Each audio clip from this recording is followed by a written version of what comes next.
नमस्कार श्रोताओं, आज हम मुलाकात कराने जा रहे हैं डॉक्टर प्रशांत कौरव जी से।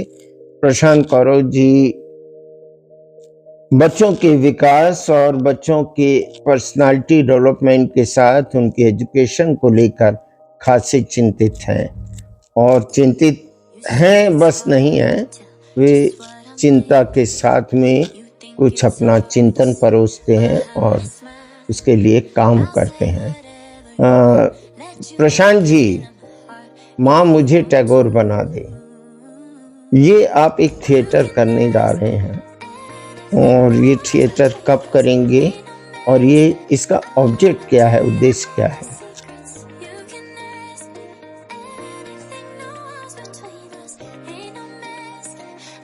पहले तो मैं आपके YouTube मंच को धन्यवाद देता हूँ कि आपने मुझे यह अवसर दिया कि मैं संस्कारधानी के कला रसिकों तक और सुधीजनों तक या ऐसे तमाम लोगों तक जो पेरेंटिंग को एक महत्वपूर्ण चीज मानते, हमने सारा मामला बच्चों पर तय कर दिया, उनकी अकाउंटेबिलिटी तय कर दी कि जो भी बनना है उनको बनना है, जो भी सुधार होना उनमें है। और हमने अपने आप को ये सर्टिफाइड कर दिया कि हमारे भीतर तो कोई विषय है ही नहीं, हमारे अंदर तो कोई समस्याएं है ही नहीं। तो आज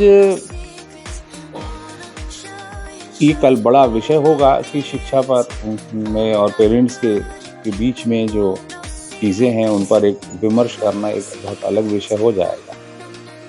सूचनात्मक रूप से आपको बताना चाहता हूँ कि माँ मुझे टैगोर बना दे ये एक एकल नाटक है, और जबलपुर में इस नाटक का मंचन लकी गुप्ता एक जम्मू कश्मीर से मिलता है, कोलकाता से फिलहाल अभी आ रहे हैं हमारे पास मंचन के लिए। तो ये इसके 2000 के करीब शो हो चुके हैं। बड़ा भाव प्रधान कथानक है, मोहन भंडारी की एक कहानी है, और कैसे गरीबी के संघर्ष से एक बच्चा महत्वाकांक्षाओं के बीच में और पेरेंटिंग और उसके कैरियर डेवलपमेंट के बीच में जो ऊहापोह और अंतर्द्वंद है, और कहाँ बच्चे जाने अनजाने में अपने पेरेंट्स को हर्ट कर जाते हैं, तकलीफ दे जाते हैं। मोर और लेस आप भी जानते हैं कि हमारे इस पूरे समाज की बुनियाद परिवार नाम का जो विचार है, परिवार नाम की जो संस्था है, उसको बचाना है, क्योंकि पारिवारिक मूल्यों से बहुत तेजी से अलगाव हो रहा है। तो 12 जनवरी विवेकानंद जी की जयंती होती है, और 12 जनवरी को हम लोगों ने उत्थिष्ट भारत नाम से एक थीम पर हमारा अपना वार्षिक उत्सव भी हो रहा है। तो विवेकानंद जी हमारे प्रेरणा के प्रतीक पुरुष हैं, उनके नाम पर हमारा विद्यालय है। तो 12 जनवरी को ये नाटक का मंचन हमारे विद्यालय जो विवेकानंद विजडम विद्यालय के नाम से जाना जाता है, और जैसे ही आप भोपाल रोड पर तकनीकी रूप से मेडिकल कॉलेज से जैसे ही आप भेड़ाघाट की ओर चलते हैं, तो जो सेकेंड फ्लाईओवर तो स्टेट बैंक के पीछे एक इसका बहुत बड़ा विशाल कैंपस है, उसके मुक्ताकाशी मंच में अपराह्न 2 बजे इसका मंचन हम लोग कर रहे हैं, और इसका प्रवेश पूरी तरह से निःशुल्क है। ऑब्जेक्ट की बात आपने की, तो मैं इसको कंक्लूड कर दूं, फिर आपके अगले प्रश्न को हम लेते हैं कि ऑब्जेक्ट तो नाटक का उद्देश्य तो अनुरंजन ही होता है। नाटक का उद्देश्य तो वही उद्देश्य है जो कलात्मक उद्देश्यों की पूर्ति तो ये करता ही है। एक अच्छी चीज़ तो हमें देखने सुनने मिलती ही है, मगर नाटक कहीं ना कहीं हमारे अपने समाज का आईना भी होता है।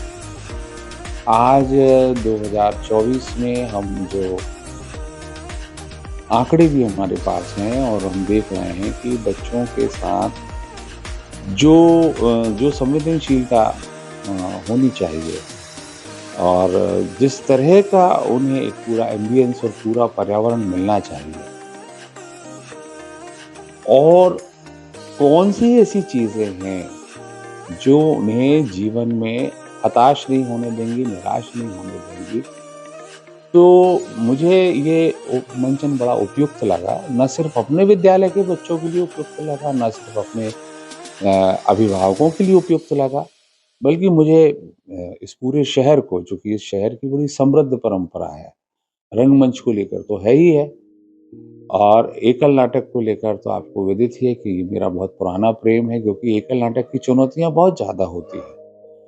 तो मुझे ये बहुत दिलचस्प लगा, और मुझे लगा कि जो आनंद मुझे आ रहा है इस, और जो दिलचस्पी मुझे आ रही है इसको सुनकर, देखकर, इसके रिव्यूज़ जो नेशनल मीडिया में आए, तो ये शानदार शो हमारे यहाँ होना चाहिए।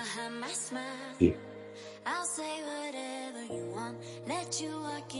माँ मुझे टैगोर बना दे। नहीं, जिस जो मोनोलॉग करने जा वो रहे उनका नाम है लकी गुप्ता। हैं, लकी गुप्ता जी कश्मीर से आए हैं। ये मूलतः वहीं के रहने वाले हैं। अच्छा, अभी अच्छा। संप्रति कोलकाता में ज़्यादा कोलकाता रहते हैं, में। मगर मूलतः रहने वाले जम्मू कश्मीर। ये टैगोर से इनका क्या कनेक्टिविटी है? इस नाटक की जो पृष्ठभूमि है जी। वो टैगोर क्यों है, और बच्चा टैगोर क्यों बनना चाहता है? देखिए, मैं इसको थोड़ा-सा हास्य प्रयास में कहूँ कि मैं यदि आपको पूरी कहानी बता दूँगा, तो मेरे दर्शक नहीं, नहीं, पूरी हाँ, कहानी तो मत हो बताइए, जाएँगे। पर इतना ज़रूर। मैं आपको एक इशारा कर सकता हूँ। जी। देखिए, होता क्या है कि टैगोर को हम लोग हमारा जो वर्तमान समकालीन इतिहास है, वो कहीं-कहीं बहुत ज़्यादा, मतलब वो उतने रेखांकित नहीं हो पाते हैं। जबकि हम जानते हैं कि साहित्य का नोबेल पुरस्कार पाने वाले गुरुदेव रवींद्रनाथ टैगोर, पश्चिम बंगाल में जो उनका आदर है, उतना आदर हालाँकि देश भर में उनका आदर है, और हम सभी शासकीय और अशासकीय और सभी लोग जो स्वतंत्रता दिवस या गणतंत्र दिवस मनाते हैं, तो राष्ट्रगान हमें उनके द्वारा ही प्राप्त हुआ है, उसमें भी कहीं कोई दो राय नहीं। दरअसल क्या होता है, पाठ्यक्रम में पढ़ते-पढ़ते बहुत सारे आइकॉन बच्चों के बनते हैं। लोग देखते हैं, तो जो हमारा नायक है बुद्धूराम, जो मेरिट में आना चाहता है, तो वो भी अपने नायक की खोज कर रहा है। तो उसमें ये प्रसंग है, टैगोर टैगोर क्यों बनना चाहिए? अब टैगोर कोई बनना नहीं चाहता। बहुत सारे लोग हमारे राजनीति से जुड़े हुए, जो हमारे स्वतंत्र भारत के या स्वतंत्रता के पूर्व के लोगों के जैसा बनना चाहते हैं।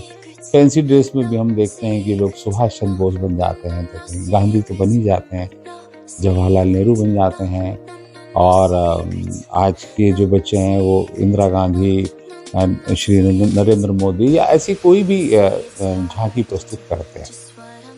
बहरहाल टैगोर की जो संवेदनशीलता है, उसके बारे में यदि आप अनुमति दें, तो मैं एक छोटा सा प्रसंग आपको बताना चाहता हूँ।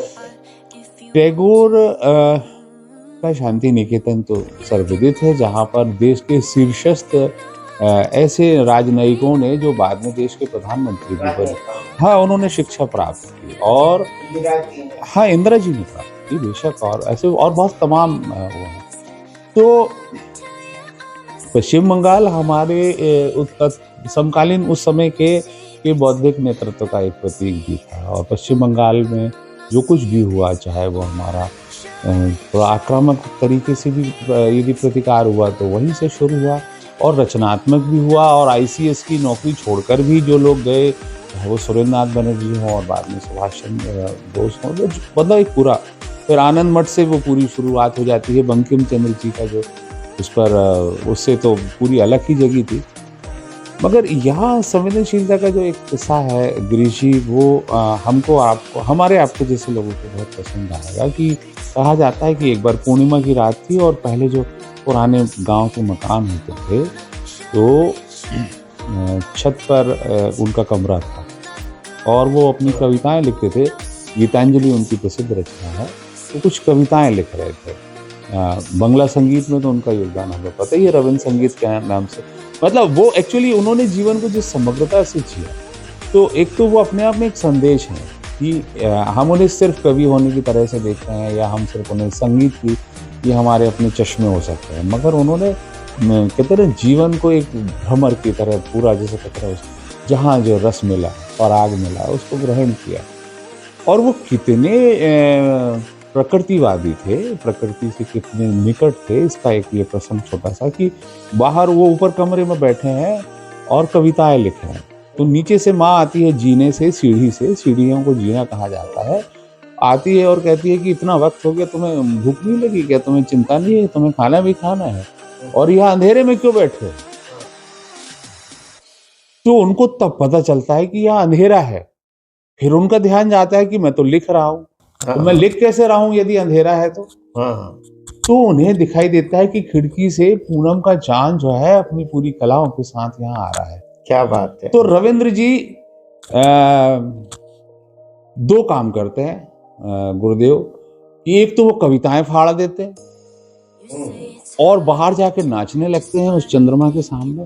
तो माँ कहती है लगता है तू पूरा पागल हो गया। थोड़ी देर बाद जब वो थोड़े शांत होते हैं तो बोले तूने किया क्या? तो बोले ये एक तो मुझे ये क्रोध आया कि इतना सुंदर प्रकृति का अद्भुत आनंद बह रहा था और मैं ये निर्जीव कविताओं में लगा था। तो फिर मैंने कहा इसको मैं इसको फाड़ देता हूँ और फिर मुझे धन्यवाद देना था कि मुझे ये अनुपम दृश्य देखने मिला। तो माँ मुझे टैगोर बना दे के पीछे दरअसल गिरीश जी, आज आपको क्या लगता है कि नेशनल क्राइम रिकॉर्ड ब्यूरो के आंकड़े, छेड़छाड़ के मामले या जो भी कुछ है, हम समाज में घटनाएं देख रहे हैं, ये लैंगिक असमानताएं हम देख रहे हैं, निर्भया कांड हम देख रहे हैं, विशाखा गाइडलाइन हम संवेदनशीलता की कहीं ना कहीं हमारे अंदर कमी है। जब हम कम संवेदनशील होते हैं दरअसल हम तब पशु होते हैं और जब हम अधिक संवेदनशील होते हैं तब दरअसल हम मनुष्य होते हैं। तो मैं बहुत ज़्यादा तो आपको इशारा नहीं करूँगा, मैं चाहूँगा कि आप इतने इसके बाद तो, क्योंकि ये मैं आपको वचन देता हूँ, मैं ऑन स्क्रीन ये वचन देता हूँ, इस नाटक को देखने के बाद आप अपने जेब में रखे हुए रुमाल को गीला पाएंगे, अपने आंसुओं से तरबतर पाएंगे। श्रोताओं, हमारे मित्र डॉक्टर प्रशांत कौरव जी आमंत्रित कर रहे हैं हमारे माने एक प्रशांत भाई 2 बजे हम लोग लंच लेके घर से पहुंचे या हाई टी का अरेंजमेंट कर रखा है आपने? गिरीश जी, मैं आपने शायद मेरे आमंत्रण को अच्छे से सुना नहीं। वार्षिक उत्सव भी है जी। तो अब इतनी सारी बानर सेना को बुलाकर उन्हें भूखा तो मैं नहीं रखूंगा और फिर आप लोग भी पधार रहे हैं। तो वहाँ पे बढ़िया स्वादिष्ट स्नैक्स और ये सारी व्यवस्थाएं रखी गई हैं और निसंदेह एक बढ़िया चाय है। आपको वो सारा सब वातावरण मिलेगा जो आप अपेक्षा करते हैं, वो सारी चीज़ें भी मिलेंगी और बिल्कुल आप आइए, स्वागत है। स्कूल इस तरह से थिएटर को अडॉप्ट करता है। मैं यदि आपकी अनुमति है तो मैं स्वागत है, क्योंकि मैं चाहूँगा कि मैं यूट्यूब चैनल को देखता हूँ और आप संप्रति बाल भवन से भी जुड़े हुए हैं। कहीं ना कहीं थिएटर एजुकेशन पर भी हमें एक अंक बनाने की जरूरत है। आपका क्या मानना है, थिएटर बच्चों के लिए क्यों जरूरी है? थिएटर बच्चों के लिए इतना ज्यादा जरूरी है जितना शायद कुछ भी जरूरी नहीं है। एक्चुअली हमारा सीखने का अधिकांश हिस्सा अनुकरण पर आधारित है, ये तो मनोविज्ञान। बिल्कुल। हमारी छोटी छोटी बच्चियां जो डांस सीखती हैं वो किसी दीदी को देखकर सीखती हैं, किसी दीदी को गाते हुए देखकर, मतलब कुल मिलाकर हमारी सीखने की जो ललक है और यह मनोवैज्ञानिक हमारी जो मेथड है वो कहीं ना कहीं अनुकरण पर आधारित है। एक दूसरा, हमारा जो मूल चित्त है शायद हमारा अचेतन, वो दृश्यात्मक अधिक है। इवन आदिकाल से भी हम देखें तो हमारे जो आदि मानव है वो गुफाओं में चित्रमन, हम दृश्यों से ज्यादा बात करते। तो अब विजुअल है, अनुकरण है और ऐसी बहुत सारी चीजें हैं और शिक्षा में इस तरह की बहुत सारी बातें कही भी गई, इस तरह की थ्योरीज भी है। थिएटर एजुकेशन ने जटिल और गूढ़ विषयों को रोचक बनाया है, उन्हें आत्मसात करने में बहुत आसानी होती है और हम सबके जीवन में कोई ना कोई कहानी होती है, उसके आसपास के किरदारों को जोड़ के नुक्कड़ शैली में, मैं नहीं कहता कि हमेशा आपको मंच की जरूरत है, नुक्कड़ शैली में हम में से कोई पात्र बन जाए और फिर उसको। मैं आपको एक उदाहरण देता हूँ कि दीपावली का निबंध है, बड़ा कठिन होता है, लगता था लोगों को और अक्सर वो पेपर में तो आती था, सिलेबस में तो होता ही था। अब उसे एक बार हमने हमारे विद्यालय में बकायदा हमने लंका बनाई, अशोक वाटिका बनाई, राम दरबार बनाया जो कुछ नहीं कर पा रहे थे, थोड़े से औसत अभिनेता थे, उनको वानर सेना बना दिया। जो थोड़े से उम्दा थे तो वो राम बन गए, लक्ष्मण बन गए। अलग-अलग कक्षाओं के बालिका जो है वो अशोक वाटिका में बैठ गई सीता बन के, और हमने वो प्रसंग उद्घाटित किया कि भई ये ऐसा हुआ। और फिर जब लौटे अयोध्या में तो उन्होंने दीप जलाए, सो दैट हम दीपावली मनाते हैं। अब मैं आपको बताऊं गिरीश जी, वो जीवन में कभी इस बात को न भूल सकते हैं। वो आपका रट्टा मारना, सिर झुका-झुका के और बार-बार लिखना, और उसमें कोई चीज़ चूक ना जाए। जब वो सामने, वो खुद उसका हिस्सा हो गए। विजुअलिटी तो हमारा विद्यालय इस तरह के बहुत नवाचार करता है, और हम तो करेंगे। हम तो करेंगे साहब। और आइए, आपका भी नहीं, विद्यालय। आप तो करते रहते हैं। आपका मुझे याद है सुसाइड नोट, जी, उसमें भी रुमाल निकलवा दिया था आपने। जी, चाइल्ड थिएटर के बारे में जैसा संजय गर्ग जी कहते हैं जी। कि, और मैं भी मानता हूं कि ओवरऑल ट्रांसफॉर्मेशन हो जाता है बच्चों का। बिल्कुल, बिल्कुल बदल जाते हैं। आप हजारों रुपए की फीस दे के अगर आप ग्रूमिंग क्लास या मोटिवेशनल क्लास अटेंड करवाते हैं, हाँ। उससे बेटर होता है। देखिए, उनके सेंसर साफ होते हैं बच्चों के, हमसे ज़्यादा निर्मल होते हैं। हम्म और यदि उन्हें बेंच पे खड़ा करने की ज़रूरत नहीं है, हम्म उन्हें बैंत मारने की ज़रूरत नहीं है, उन्हें मुर्गा बनाने की ज़रूरत नहीं है, उन हम्म पर डस्टर फेंकने की ज़रूरत नहीं है। उन्हें जीवन जीने की कला सिखाने की ज़रूरत है। बहुत बढ़िया। और वो तो श्रोताओ, आप सभी जरूर आएंगे, हमारे साथ चलिए। आप कमेंट बॉक्स में लिखिए कि आप चल रहे हैं, और अच्छा लगेगा अगर आप ऐसा करते हैं तो। धन्यवाद। धन्यवाद, नमस्कार। नमस्कार।